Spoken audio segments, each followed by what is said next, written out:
नमस्कार, आपण पाहताय TV9 मराठी। मी वर्षा नलवडी। या बातमीपत्रात आपल्या सर्वांचं स्वागत करते। पाहणार आहोत टॉप 9 घडामोडी। सुरुवात करणार आहोत नुकसानीचा पाहणी दौऱ्याने।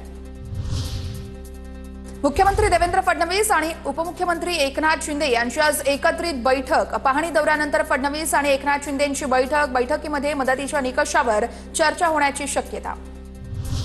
आज अजित पवार बीड जिल्ह्याचा नुकसानग्रस्त पाहणी दौऱ्यावर। बीडच्या मौजे पिंपळगाव घाटमधून दौऱ्याला सुरुवात। बीडच्या हिंगणी गावात अजित पवारांकडून नुकसानग्रस्त भागाची पाहणी, तर सरकारकडून धान्य आणि 5,000ची मदत मिळाली का? अजित पवारांनी विचारलेल्या प्रश्नाला नुकसानग्रस्तांचं नाही असं उत्तर।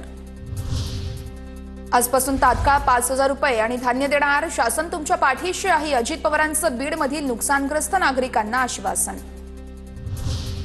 उद्धव ठाकरेंचा आज राज्यातील नुकसानग्रस्त भागांचा पाहणी दौरा। धाराशिव, बीड, जालन्यासह छत्रपती संभाजीनगरमधील नुकसानीची ठाकरे पाहणी करतील। शेतकऱ्यांसोबत साधणार संवाद।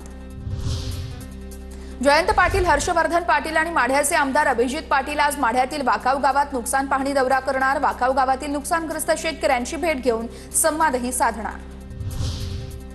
काँग्रेस प्रदेश अध्यक्ष हर्षवर्धन सपकाळ आज नुकसानग्रस्त भागांची पाहणी करणार। छत्रपती संभाजीनगर आणि जालना जिल्ह्यातील नुकसान झालेल्या गावांना भेटी देणार। आपत्तीच्या काळात शेतकऱ्यांवर अन्याय होणार नाही याची खबरदारी सरकारने घ्यावी। कर्जाच्या हप्त्यासाठी बँकांनी तगादा लावू नये यासाठी बँकांना योग्य समज द्यावी, राज ठाकरेंच्या पत्रात उल्लेख। कृषी मंत्री भरडेंकडून छत्रपती संभाजीनगरमध्ये नुकसानीची पाहणी, अधिकारी पंचनामे करत नाहीत। शेतकऱ्यांनी वाचला तक्रारींचा पाढा, हेक्टरी 50,000च्या मदतीची ही मागणी।